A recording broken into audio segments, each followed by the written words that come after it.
नमस्कार, आप देख रहे हैं आर हिंदुस्तान न्यूज। आनंद सक्सेना के साथ कानपुर देहात से संवाददाता अजय तिवारी की रिपोर्ट। 3 तलाक को लेकर सख्त कानून बनाने के बावजूद 3 तलाक की प्रथा रुकने का नाम नहीं ले रही है। ताजा मामला कानपुर देहात का है, जहां पति ने पत्नी को चलती ट्रेन में 3 तलाक दे दिया। पीड़ित महिला ने मुख्यमंत्री योगी आदित्यनाथ से न्याय की गुहार लगाई है। हालांकि पुलिस ने पीड़िता की तहरीर पर मुकदमा दर्ज कर लिया है। कानपुर देहात के भोगनीपुर कोतवाली का पुखराया कस्बा गवाह बना 3 तलाक की कुप्रथा का। दरअसल पुखराया के रहने वाले अरशद ने चलती ट्रेन में बाल पकड़कर अपनी पत्नी को 3 तलाक दे दिया और ट्रेन में ही बदहवास हालत में छोड़कर चला गया। तलाकशुदा पीड़िता को झांसी में जीआरपी ने फर्स्ट एड देकर कानपुर देहात के लिए वापस रवाना किया। आरोपी पति अरशद पुखराया का रहने वाला है और राजस्थान कोटा में महिंद्रा कंपनी में काम करता है। अरशद और पीड़ित महिला की मैट्रिमोनियल साइट पर मुलाकात हुई थी और महज 1 महीने पहले अरशद ने पीड़िता से शादी भी की थी। पीड़ित महिला की माने तो अरशद पहले से शादीशुदा था और पहली पत्नी से तलाक हो जाने की बात बताई थी, जबकि अरशद ने पहली पत्नी को तलाक नहीं दिया है और झूठ बोलकर दूसरी शादी कर ली। और इस अपराध में आरोपी पति अरशद का साथ उसके पूरे परिवार ने दिया। अब पीड़ित महिला को न्याय की उम्मीद सूबे के हाकिम योगी आदित्यनाथ जी से है। उसने योगी आदित्यनाथ जी से फरियाद किया है कि वह 3 तलाक मामले पर पीड़ित महिला की तहरीर पर पुलिस ने भोगनीपुर कोतवाली में मामला दर्ज कर लिया है और आगे जांच के बाद कार्रवाई की बात कह रही है।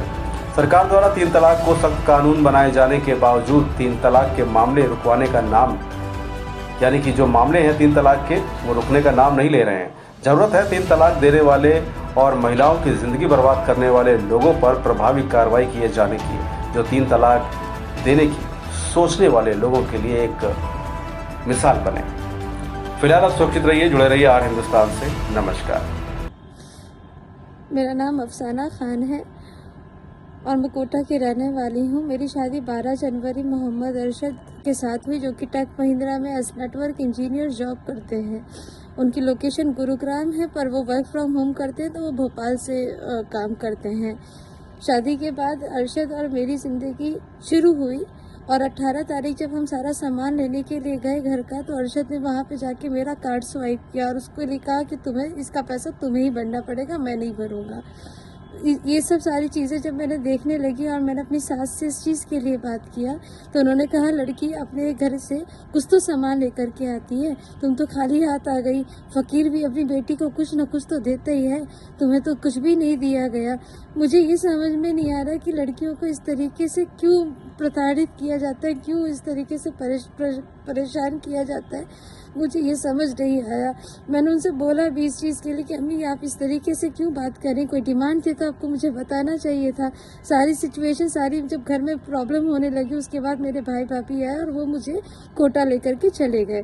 वहाँ पे जाने के बाद फिर मैंने सोचा कि हाँ भाई, ये लोग कोई बात ही नहीं कर रहा, कुछ ही नहीं कर रहा, कोई कुछ डिस्कशन ही नहीं कर रहा है।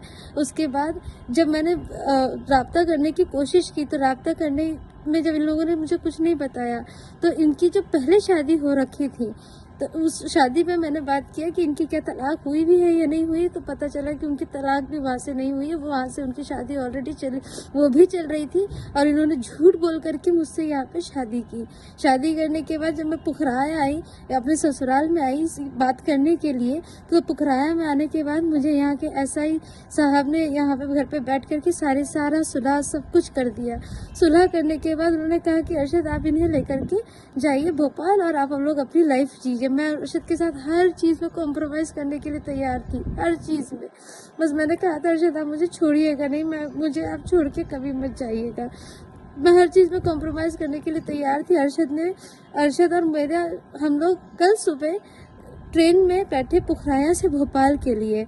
अरशद ने जनरल का टिकट लिया, जनरल कोटा का, वो हम लोग उसमें बैठे, हम लोग गए।